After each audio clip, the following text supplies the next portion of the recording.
currently 11:38 on Sunday. This is take 161, and in this video, I'm going to be telling you 3 things to get you more leads and get you more conversions than you were getting before. I'm going to cover content, specifically Instagram and YouTube. I'm going to cover conversions, and I'm going to cover sales processes. Okay. So to grow on Instagram, you need to focus on tonality more than you need to focus on content. Content is extremely important, but if you run an educational or coaching business, then you probably already know what you're talking about. So your content is good. The reason why it's not popping off is because you don't know how to say it. You're talking at the viewer instead of talking with the viewer. So how do you fix that? You take time between your lines. There's no need to rush through your videos. It doesn't matter what you're saying. If it's an unpleasant watch, nobody's going to watch it.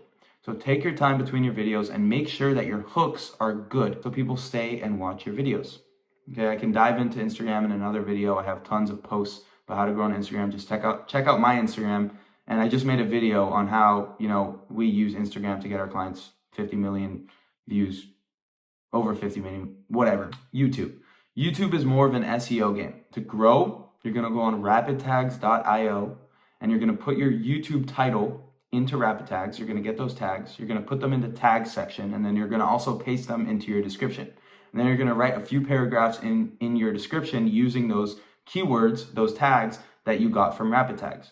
Okay, yes, the sentences, some of them may not make sense, but this is how you grow on YouTube.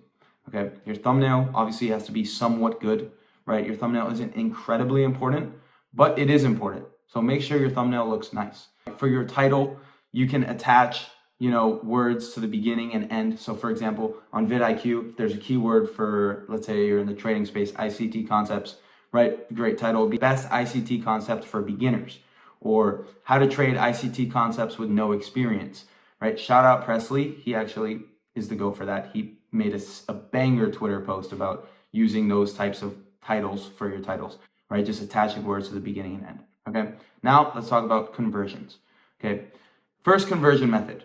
Okay, there's 3 conversion methods that I'm going to talk about, and you should be using all 3 of them. Most info businesses only use 1 of them or 2 of them, right? Why not use 3 of them? So the first one is lead magnets with an opt-in page. So what a lead magnet is basically something that your audience wants. Okay, so it could be a tool, it could be a PDF, it could be a video, whatever. Just make sure your audience wants it enough to give you their name, email, and phone number. Once you have that information, you're going to have all of your setters hit up all the opt-ins, right? You're going to have them attacking these opt-ins. They're going to text them. They're going to email them. They're going to try to get them on a triage call. And on this triage call, right, you're going to have a triage script for the setter. The setter is going to get them on a closing call. Once the setter gets them on a closing call, obviously close. Maybe not. If, whatever, they're not qualified, they're not. It's a topic for another video, okay? Second conversion method, webinars. Webinars are great. They're not sustainable, but they're great. So the good thing about webinars is if you have no calls on your calendar, you can just give yourself 7 days of warm-up time, right? Ramp up time, 7 days. Just post on your story, Twitter, YouTube, whatever. Get signups, right? Give a nice webinar. At the end, you give a little pitch, and then you have some email sequences attached to it, SMS sequences attached to it. It's a great way to get calls on your calendar. You can also have your setters texting those opt-ins just so they show up to the calls warmer. And if they don't book a call, they'll probably book a call if your setter harasses them for a call. Okay. Third way, newsletters. This is the most sustainable one. This is the best way to have consistent lead flow, right? You see a lot of leads fall off after a certain amount of time for most of these high ticket offers, but it's because they don't have a newsletter. So you hire a copywriter or you do it yourself. I suggest hiring a copywriter. Have them send out 3 to 5 emails a week, right? 1 to 2 CTAs a week. Okay. Great way to get 5, 10, 15, 20 calls on your calendar extra per week, depending on how big your newsletter is. But emails should be going out on a consistent basis. And this is something that a lot of businesses don't incorporate for some reason, right? It's a great way to get more traffic and more sustainable traffic than, a webinar. Webinars traffic lasts like 2-3 weeks. Okay. Newsletter is forever. Third thing I want to cover in this video is sales processes. Specifically CRM setup. A lot of people, there are a lot of myths. I want to say myths about setting up a CRM. You should have CRM from the jump. Why? Because if you're running an info business without a CRM and you're having these webinars, you're having these lead magnets, you're having these newsletters, and there are no leads being tracked, there is so much slippage, right? So many leads are just falling through the cracks because you don't have a CRM. So if you set a CRM up from day one, you're going to be able to keep track of all these leads from day one. And you're not going to miss out on the cash that you would have missed out on if you didn't have these set up on day one. Okay? So I want to talk about 3 specific lists that you need in your CRM. Okay, I use Close. That's my favorite one. I used to use Go High Level. I'm not sure if you can do smart lists on Go High Level, but on Close you can use smart lists, which is a great way to track prospects that slip through the cracks. Okay, I'm not talking about opportunities, I'm not talking about your pipeline. I'm talking about 3 smart lists that you need to incorporate. Okay, the first one is opt-ins not contacted.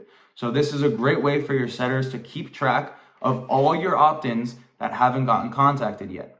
So what happens is people opt in for your lead magnet, they don't get contacted, and they automatically populate into this smart list. And what your setters can do is knock out each lead one by one. And since Close is so fucking awesome, they automatically update. So once one of these leads is contacted, they get removed from that list immediately because they've been contacted. And it's a great way to keep track of your leads and to make sure that nobody is falling through the cracks. Second smart list is qualified but not booked, right? This is a phenomenal smart list. All the people who applied but never booked a call and are qualified. You'd be surprised at how many people apply and don't book a call. Either 1, because your calendar is already fully booked, or 2, because they get lazy, they don't want to talk to someone, blah, blah, blah, blah, blah. So what happens is these people fill out an application, they don't book a call, and they automatically populate into this smart list. So either your copywriter can go and email them, you can go and email them, your setter can go and email them. But the whole point is to just make sure that the people who are qualified are all getting on calls. And you can have workflows set up to make sure that they get on their call. And then the third list is pretty standard. All the people who no-showed or canceled their call, they get populated into this list. You can have a workflow that gets them back to book a call or on a call, whatever, right? This can be emails, texts, it can be through your setter, whoever. But this is exactly how you should be running your business. And this is how not only to prevent slippage, but to get more leads consistently. Because the biggest problem with info businesses, paid communities, educational businesses, coaching businesses, is that there are not enough leads going through the pipeline. There are leads that get lost. There are leads that nobody ever finds. And the closers end up with no calls on their calendar, even though, social media, you got like 100,000 followers, 200,000 followers, and you got nothing to show for it. So Instagram, focus on tonality. YouTube, focus on SEO, conversions, right? Lead magnets, have your setters reaching out to the opt-ins, webinars, okay? Newsletter, okay, weekly, consistent emails going out, and then sales processes, your CRM set up from day one with these specific smart lists inside. Okay, so this should clear up most of the issues when it comes to scaling, launching an info product. This is something that a lot of people struggle with, a lot of people get lost, a lot of people just let leads slip through the cracks when they shouldn't be. So I hope this video helped. Like this video, subscribe down below, follow me on socials. See you in the next one.